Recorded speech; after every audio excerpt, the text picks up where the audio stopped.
Tonight we're going to be talking about the calorie counting craze.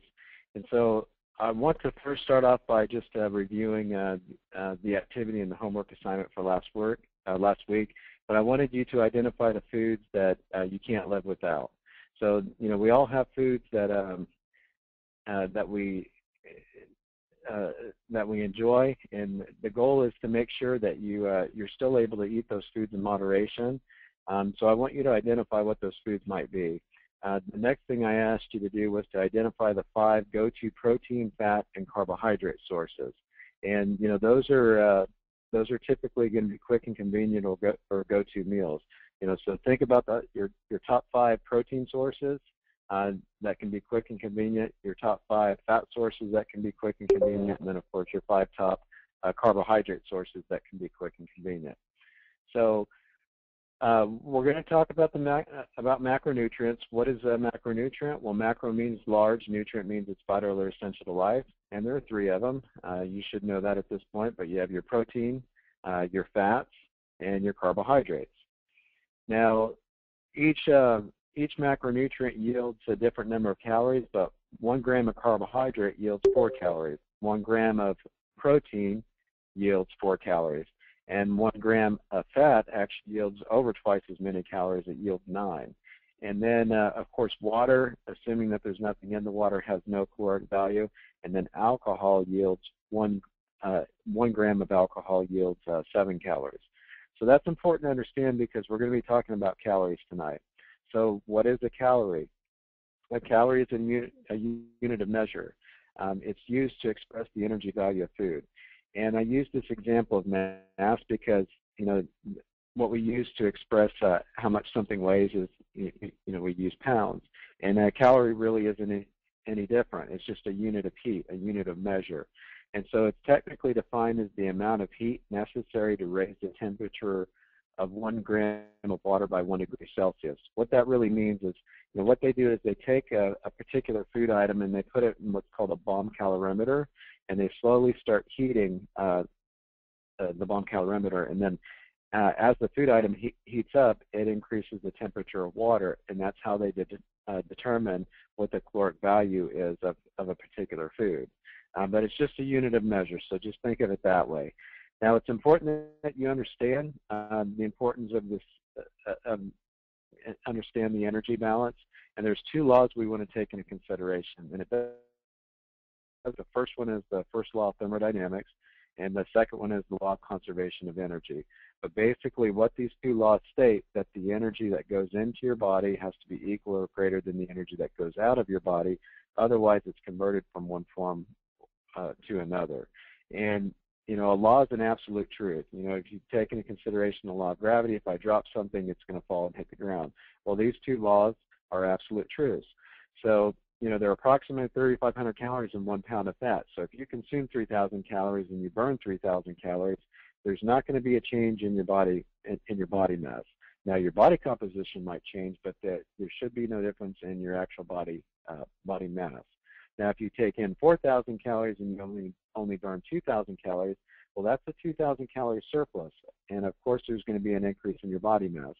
And the goal for most of us on the call is to create a caloric deficit, and we do that by taking in fewer calories than we're burning. Well, in this case, if you take in 2,000 calories and you burn 3,000 calories, well, you're going to see a decrease in your body mass. So, 1 stick of butter contains approximately 3,500 calories. And think about this for a second, because if you create if there are 3,500 calories in 1 pound of fat, and you create a caloric deficit of 500 calories per day, that's going to equate to about 1 pound of weight loss per week. And, I use this example of the butter because you could, there's approximately 3,500 calories in a stick of butter. Well, if you ate a stick of butter every day for 7 days, and so you knew you were consuming 3,500 calories, but if you burn 4,000 calories, it doesn't matter if you're consuming butter. It doesn't matter if you're consuming, good quality proteins, fats, and carbohydrates. But if you consume fewer calories than you're burning, you're going to start losing weight. And if that deficit is approximately 500 calories a day, it's going to equate to 1 pound of weight loss per week. If it's 1,000 calories a day, 1,000 calories times 7, that's a 7,000 calorie deficit. That's going to equate to 2 pounds of weight loss per week. And based on the math, based on the science, it really is that simple. But the problem is that not all calories are created equally. And I like to use this example of mass versus calories. But if you have 10 pounds of bricks hanging over your head and you have 10 pounds of feathers hanging over your head, which one would you prefer to hit you in the head? Well, it's obvious you prefer the 10 pounds of feathers to hit you. But mass is, it's very similar to calories. There may one particular food might have the same caloric value, but it can act completely different. It can have a completely different physiological effect in the body, and that's really what we want to talk about tonight. But I like this brick analogy because a brick is about the equivalent of 5 pounds of fat. So just think of it. Think of it that way. If you've lost 5 pounds so far, you basically lost a brick. And just think how more mobile and just better you're going to feel just by losing a little bit of weight. So I want you to understand the importance of caloric conversions. Sitting down, you're burning approximately 1 to 1.5 calories per minute. Just standing up, you burn 2 to 3 times as many calories. But you need to understand the importance of caloric conversions because we say that 60 to 80% of your diet is based on what you're putting into your 60 to 80% of your results is based on what you're putting in, based on what you're putting into your body, based on nutrition.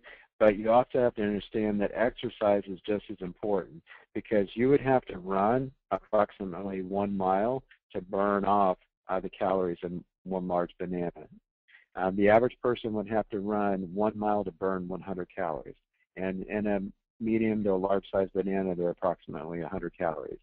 So I want you to think about that for a second. But if you're, if your favorite food is, is a chocolate chip cookie, for example, and there's about 150 calories in a chocolate chip cookie, well, you'd have to run the equivalent of 1.5 miles just to burn off the calories in one little chocolate chip cookie.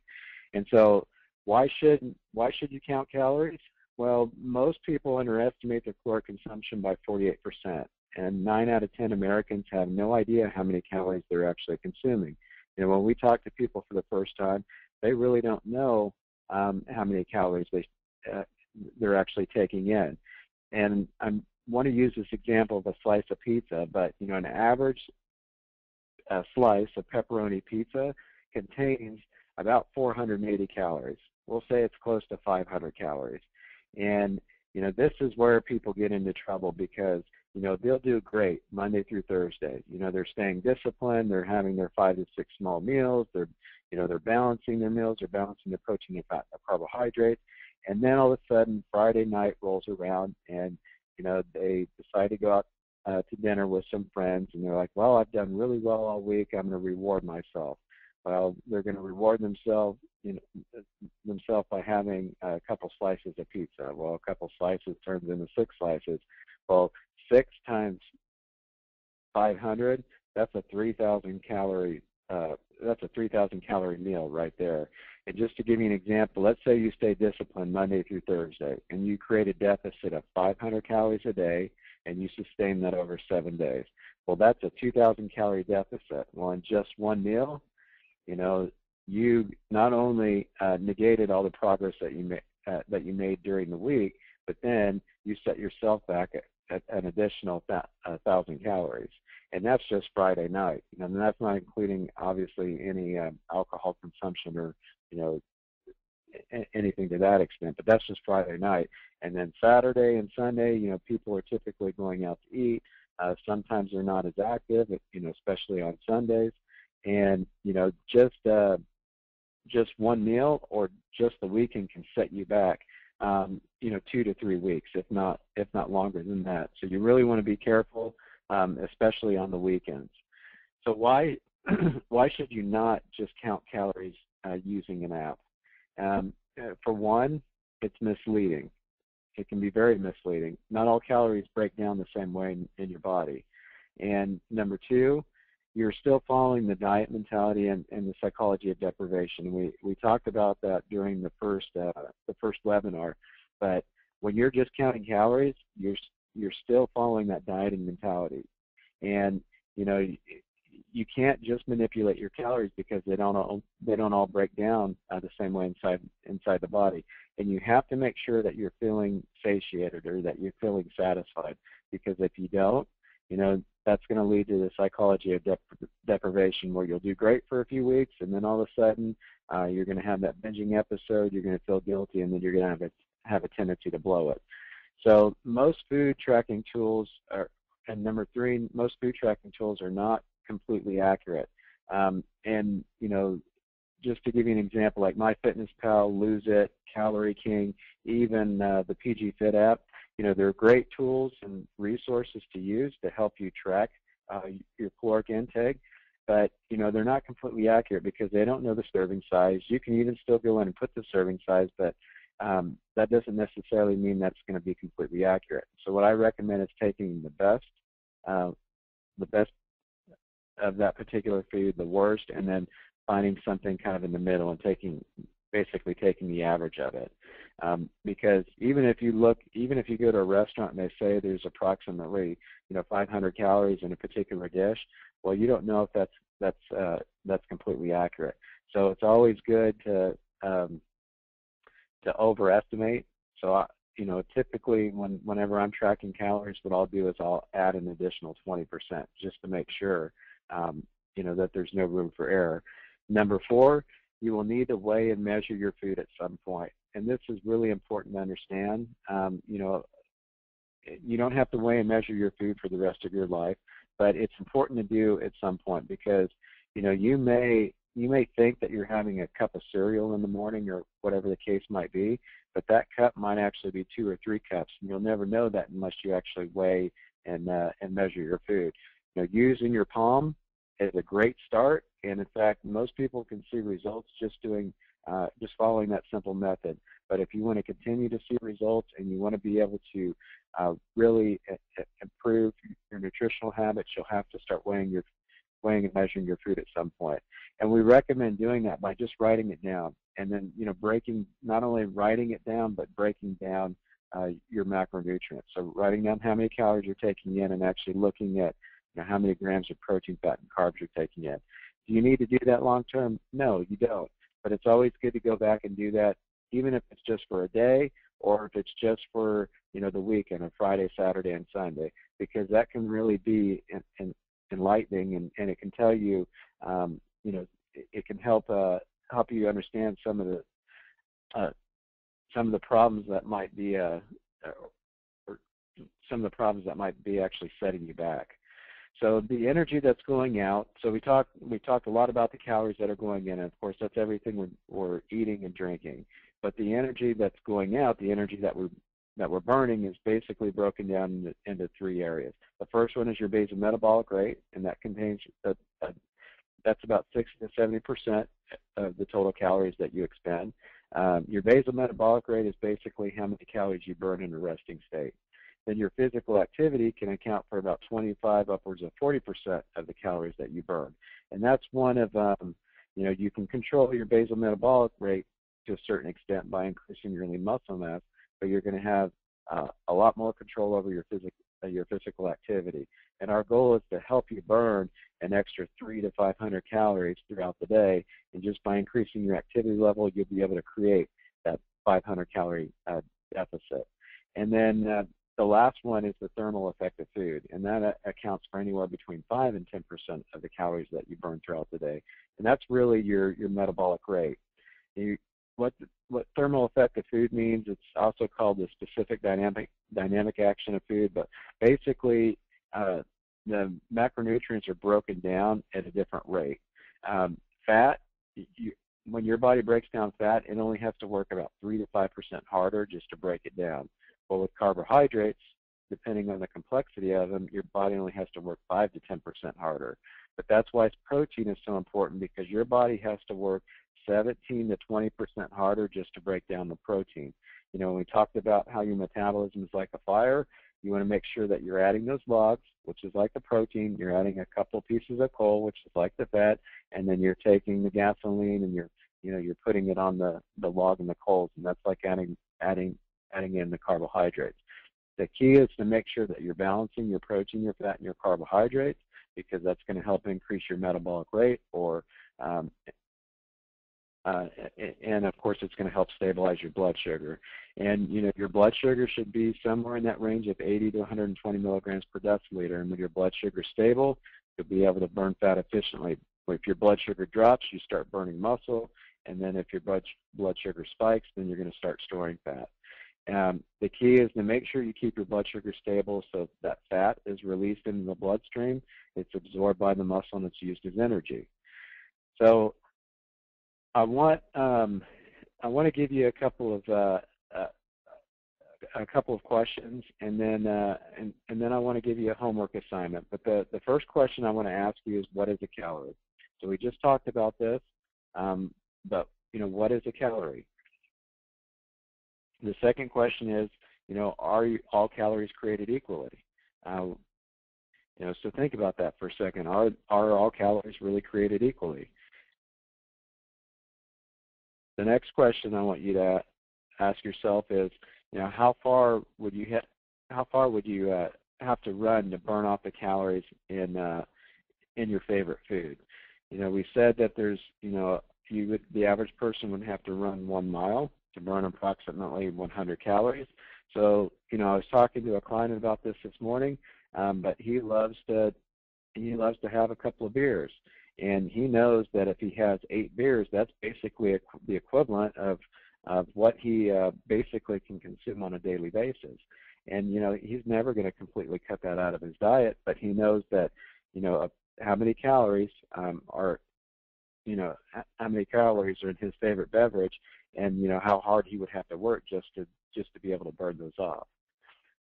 So the next question I want you to ask yourself is, why should you not just count calories?